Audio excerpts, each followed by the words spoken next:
जाएगा तो ये 23 हो जाएगा। ठीक है, इसके पास भी कितना हो जाएगा तो ये भी 23 हो जाएगा। तो ये है अर्धसूत्री विभाजन। अर्ध माने आधा, सूत्री माने गुणसूत्र। तो गुणसूत्र आधा होगा तो अर्धसूत्री विभाजन। अब वैसा ही कॉपी हो जाएगा सेम तो समसूत्री विभाजन। तो ठीक है दोस्तों, स्वागत है साइंस एकेडमी पॉइंट के एक और धमाकेदार वीडियो में। दोस्तों इस वीडियो में हम पढ़ेंगे स्पर्मेटोजेनेसिस के बारे में, यानी शुक्राणु जनन की क्रिया के बारे में। तो दोस्तों सबसे पहले हम बात करते हैं स्पर्मेटोजेनेसिस के बारे में। तो ये एक पार्ट होता है किसका? गैमेटोजेनेसिस का। गैमेटोजेनेसिस में गैमेट्स का निर्माण होता है मानव के अंदर। ठीक है, अब कहाँ पे होता है, कैसे बनता है, ये सब चीज़ हम पढ़ेंगे। तो फिलहाल अंत तक बने रहिएगा। दोस्तों गैमेटोजेनेसिस के दो पार्ट होते हैं, स्पर्मेटोजेनेसिस होता है और ooजेनेसिस होता है। तो स्पर्मेटोजेनेसिस में स्पर्म का निर्माण होता है, शुक्राणुओं का निर्माण होता है। अब ये कैसे बनता है ये चीज़ें आपको इसमें बताएंगे। और ooजेनेसिस के केस में होता है अंडाणु का निर्माण, जो फीमेल के केस में होता है। अब यहाँ पे हम समझेंगे कि नर में आखिर गैमेट्स कैसे बनते हैं, यानी स्पर्मेटोजेनेसिस का इसमें क्या लोचा है, कैसे डिवीजन होकर बनता है, ये सभी समझेंगे। दोस्तों सबसे पहले हम बात करते हैं कि हमारे शरीर में जितनी भी कोशिकाएं हैं ना, चाहे वो नाखून में या बाल में, जो भी कोशिका शरीर में हमारे अंदर है, वो सभी कोशिकाओं के पास लगभग 46 क्रोमोसोम्स होता है। ठीक है, कितना? तो यहाँ पे 46 क्रोमोसोम होता है, 46 गुणसूत्र होते हैं। तो टेस्टिस में इनका निर्माण होता है, यानी स्पर्मेटोजेनेसिस की क्रिया जो होती है टेस्टिस में होता है। स्पर्मेटोजेनेसिस की जो क्रिया होती है ये टेस्टिस में होता है, लगभग वृषण के अंदर जो एक जोड़ी होता है दाएं और बाएं साइड में। ठीक है, देखिए नर के टेस्टिस में ना एक कोशिका होता है जिसका नाम MGC है, यानी मेल जर्म सेल है, जो द्विगुणित होता है। क्या होता है? द्विगुणित। हमने आप सभी कहा था कि शरीर में सभी कोशिकाएं लगभग क्या होती है, द्विगुणित होती है या ट्विन होता है। ठीक है, तो क्रोमोसोम की संख्या कितना होगा? 46 होगा। तो ये मेल जर्म कोशिका जो होता है ना, ये साइज में छोटी होती है, लेकिन जब ये पोषण को ग्रहण करती है ना, पोषण को, तो पोषण को ग्रहण करने के बाद इसका आकार थोड़ा वृद्धि हो जाता है, बड़ा हो जाता है आकार। और जब आकार में वृद्धि होता है तो इस कोशिका को, उसी कोशिका को हम स्पर्मेटोगोनिया कह देते हैं। क्या कह देते हैं? स्पर्मेटोगोनिया। अब स्पर्मेटोगोनिया भी डिप्लॉयड होता है, ट्विन होता है, क्रोमोसोम 46 होता है। परंतु अब जब ये कोशिका बड़ी हो जाती है ना, तो इसमें होता है डिवीजन या विभाजन होता है। जाहिर सी बात है कि जब हमारा शरीर बड़ा होता है, वृद्धि होता है, तभी तो हम जनन करने योग्य होते हैं। उसी तरह से ये जो मेल जर्म सेल था ना, ये पोषण को ग्रहण करने के बाद इसने अपने शरीर में वृद्धि किया, विकास किया, तब होगा इसमें डिवीजन या विभाजन होगा, यानी इस कोशिका से एक नए कोशिका का निर्माण होगा। तो किस विभाजन द्वारा? तो वो होगा समसूत्री विभाजन द्वारा। यानी जो स्पर्मेटोगोनिया सेल था ना, ये ट्विन, इसके अंदर होगा मियोसिस या समसूत्री विभाजन। तो समसूत्री विभाजन जब होता है ना, तो समसूत्री विभाजन के केस में सेम कोशिका दो बनती है और क्रोमोसोम भी सेम आ जाता है। तो ये कोशिका, इसे दो कोशिका बनी, छोटी छोटी कोशिका तो छोटी हुई कि सबसे पहले जब बना होगा तो, ठीक है, परंतु ये दोनों कोशिका क्या होगी, तो द्विगुणित ही होगी। सम मतलब बराबर होता है, सूत्री माने गुणसूत्र होता है, विभाजन का मतलब समझिए रहे, यानी ऐसा विभाजन जिसमें कोशिका से जो कोशिका बन रही है, मतलब एक कोशिका से जो नई दो कोशिका बन रही है, उनका साइज और उनमें उपस्थित क्रोमोसोम दोनों क्या होगा, इक्वल होगा, समान होगा। तो ऐसे विभाजन को हम समसूत्री नाम देते हैं। तो ये जो स्पर्मेटोगोनिया सेल था ना, इसमें विभाजन के बाद दो कोशिका बनी। अब इस दो कोशिका को प्राइमरी स्पर्मेटोसाइट कहा जाता है। ये जो दो कोशिका बनी है ना, इन दोनों कोशिका को प्राइमरी स्पर्मेटोसाइट कहा जाता है। ठीक है, समझ रहे हैं ना? तो ये प्राइमरी स्पर्मेटोसाइट किससे बना है? तो स्पर्मेटोगोनिया से। और स्पर्मेटोगोनिया जो है ये मेल जर्म सेल है। ठीक है, इससे दो कोशिका बना। अब ये दोनों कोशिका फिर से पोषण ग्रहण करेगी और विकास करेगी, वृद्धि करेगी, और फिर से होगा इसमें विभाजन। लेकिन इस बार ना अर्धसूत्री विभाजन होगा। क्या होगा? अर्धसूत्री विभाजन। तो अर्धसूत्री विभाजन दो होगा, इसलिए इसका नाम हम देते हैं अर्धसूत्री प्रथम। तो इन दोनों कोशिका में अर्धसूत्री विभाजन होगा, पहले समसूत्री अब अर्धसूत्री। तो अर्धसूत्री विभाजन हम केवल इस कोशिका में करा रहे थे आपको समझाने में। तो अर्धसूत्री विभाजन केवल इस कोशिका में करा रहे हैं, इसमें भी होगा लेकिन स्पेस कम है, तो इसलिए इसको हम नहीं बनाए हैं। ठीक है, तो इनमें अर्धसूत्री फर्स्ट होगा। तो ट्विन कोशिका में जब अर्धसूत्री विभाजन होता है तो ये दो कोशिका बनती है, परंतु गुणसूत्र भी क्या हो जाता है, आधा हो जाता है। तो ट्विन में अगर हम n से 2 से भाग दे, अर्ध में आधा होता है, तो कितना मिलेगा n, यानी एक कोशिका का जो गुणसूत्र होगा वो आधा हो जाएगा। तो इसके पास 46 क्रोमोसोम था, तो इसके पास अब कितना हो जाएगा, तो ये 23 हो जाएगा। ठीक है, इसके पास भी कितना हो जाएगा, तो ये भी 23 हो जाएगा। तो ये है अर्धसूत्री विभाजन। अर्ध माने आधा, सूत्री माने गुणसूत्र। तो गुणसूत्र आधा होगा तो अर्धसूत्री विभाजन। अब वैसा ही कॉपी हो जाएगा सेम तो समसूत्री विभाजन। ठीक है, तो ये दो कोशिका बनी। अब अर्धसूत्री विभाजन के बाद जो प्राइमरी स्पर्मेटोसाइट से कोशिका बनी है ना, ये वाली, इन दोनों कोशिका को बोलते हैं सेकेंडरी स्पर्मेटोसाइट। यानी पहला विभाजन तो प्राइमरी स्पर्मेटोसाइट और दूसरा विभाजन तो सेकेंडरी स्पर्मेटोसाइट।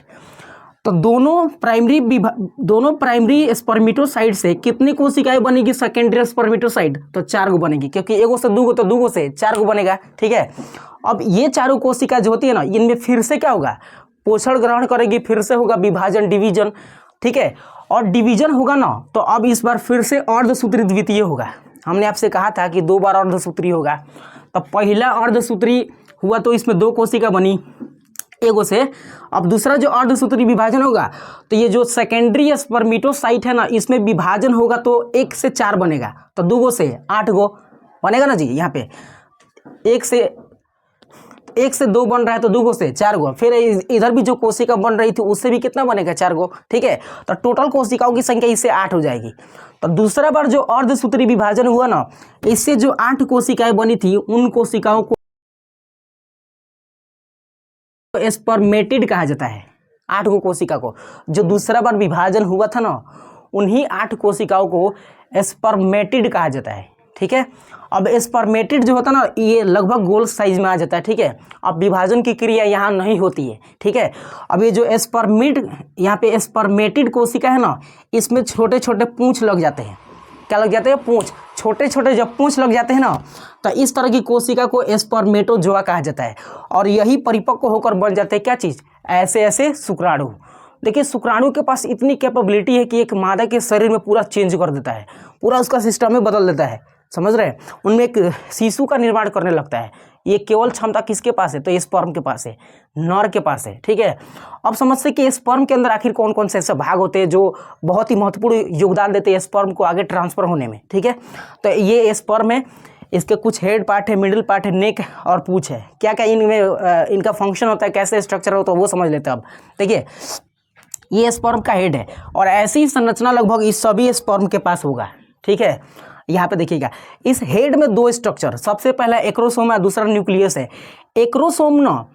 एक्रोसोम एक ऐसा भाग है जिससे कुछ एंजाइम्स निकलते हैं। क्या निकलते हैं? एंजाइम। और एंजाइम जो एक्रोसोम से निकलते हैं ना, ये एंजाइम इस अंडाणु के सबसे बाहरी भित्ति को तोड़ने में हेल्प करते हैं।